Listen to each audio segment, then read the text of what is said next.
Hello दोस्तों, कैसे हैं आप। आज की कहानी का नाम है पुलिस। संगीता ने कॉफ़ी बनाई थी और उसे पीने की तैयारी कर ही रही थी कि पति शैलेश का फ़ोन आ गया। फ़ोन उठाते ही शैलेश बोला, तुम्हें बोला था ना सुबह वाली गाड़ी से चली आना, शाम हो गई है और तू अभी मैके में ही बैठी है। संगीता कुछ कहना चाहती थी मगर शैलेश गुस्से में था, उसने सुना ही नहीं। आगे बोला, बाबा आना ही मत, वहीं रहना, मेरे घर के दरवाजे तेरे लिए हमेशा के लिए बंद है। संगीता ने कुछ बताने के लिए शैलेश को फिर से फ़ोन में मिलाया मगर उसने काट दिया। संगीता का मन व्यथित हो गया।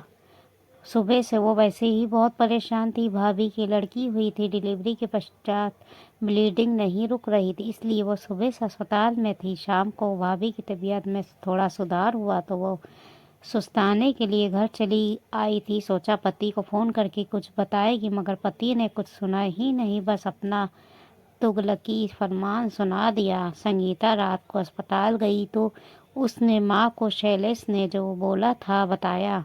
माँ बोली, बेटा वो पति है तुम्हारा, तुम्हें उसकी बात माननी चाहिए थी। अगर उसने बोला था सुबह चली आना तो तुम्हें चली जाना चाहिए था। संगीता बोली, जिंदगी ऐसे थोड़ी चलती है माँ, यहाँ आप सब लोग परेशान हो, ऐसे हालात में कैसे चली जाती। उसे क्या परेशानी है, वहाँ घर में मेरी सास है, नंद है। माना मैं नहीं गई, गुस्सा भी लाजमी है मगर मेरे घर के दरवाजे हमेशा के लिए बंद है, कभी मत आना। ये बोलना कहाँ की इंसानियत है। अगर वो ज़िंदगी भर ऐसे ही करता रहा तो मेरी ज़िंदगी कैसे कटेगी उसके साथ। माँ बोली, बेटा ये मर्द लोग ऐसे ही होते हैं, तेरा बाप भी ऐसे ही करता था, तुमने देखा नहीं क्या। संगीता बोली, माँ वो ज़माना अलग था, अब बहुत कुछ बदल गया। नारी वस्तु नहीं है, जो जी में आया गले लगा लिया और मन नहीं है तो दूर फेंक दिया।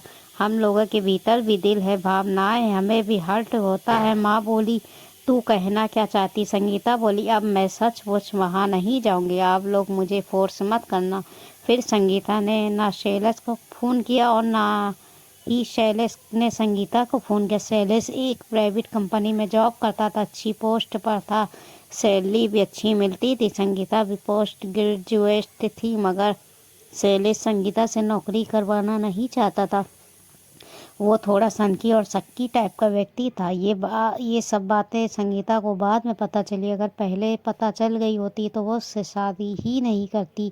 दोनों की शादी को 7 महीने ही हुए थे मगर इन 7 महीनों में बहुत बार ऐसे वाक़ये हुए जब शैलेश ने संगीता से कहा कि मेरे साथ रहना है तो ऐसा करना पड़ेगा वरना ये रास्ता पड़ा है, अपने मैके जा सकती। मगर इस बार तो शैलेश ने हद कर दी थी, बिना संगीता का पक्ष सुने ही फैसला सुना दिया था। अब संगीता के लिए स्वाभिमान का सवाल था। अगर वो बिना शैलेश के कहे चली जाती तो जीवन भर उसे यही झेलना था। 5 महीने गुजर गए, संगीता मैके में ही रही मगर वो फ्री नहीं बैठी थी, पुलिस इंस्पेक्टर बनने की तैयारी कर रही। तो उधर शैलेश का गुस्सा 7वें आसमान पर पहुंच चुका था। वो सोच रहा था संगीता माफ़ी मांगेगी, गिड़गिड़ाएगी, मगर वो जब संगीता शांत रही तो शैलेश को ईगो हर्ट हो गया। उसने तलाक के कागज़ भेज दिए। इधर संगीता की मेहनत रंग लाई और उसका पुलिस इंस्पेक्टर में चयन हो गया। ट्रेनिंग पर जाने से पहले संगीता ने तलाक के कागज़ों पर दस्तखत करके वापस भेज दिए थे। जब कागज़ वापस शैलेश के पास पहुंच गए तब जाकर शैलेश का घमंड टूटा। वो तो संगीता को डरा रहा था ताकि वो घुटनों के बल उसके पास लौट आए। अब वो दिल से तलाक लेने के पक्ष में नहीं था। वो संगीता से मिलने अपने ससुराल पहुंचा। तब उसे पता चला संगीता तो इंस्पेक्टर बन चुकी है। शैलेश को अपने किए पर बहुत पछतावा हुआ। वो वहाँ पहुँचा जहाँ संगीता ट्रेनिंग कर रही थी। वो बोला, माफ़ कर दे। संगीता बोली, माफ़ कर देती अगर तुम तलाक के कागज़ नहीं भेजते, मगर मैं अब तुम्हारे साथ नहीं रह सकती। तुमने मुझसे सिर्फ शादी की थी शैलेश, मगर मैंने तो तुमसे प्यार किया था और जब व्यक्ति प्यार में टूटता है तो बहुत मजबूत हो जाता है। अब मैं तुम्हारे बिना जीना सीख गई हूँ, इसलिए यहाँ से चले जाओ। शैलेश वहाँ से निराश होकर वापस आ गया। क्या संगीता ने सही किया, कौन गलत था, कौन सही। दोस्तों, ये थी हिंदी कहानी। अगर हिंदी कहानियाँ आपको अच्छी लगी तो हिंदी कहानी को लाइक ज़रूर कर दीजिएगा। कल फिर हाजिर होंगे एक नई हिंदी कहानियों के साथ। तब तक के अपना ख्याल रखिएगा, दुआओं में याद रखिएगा।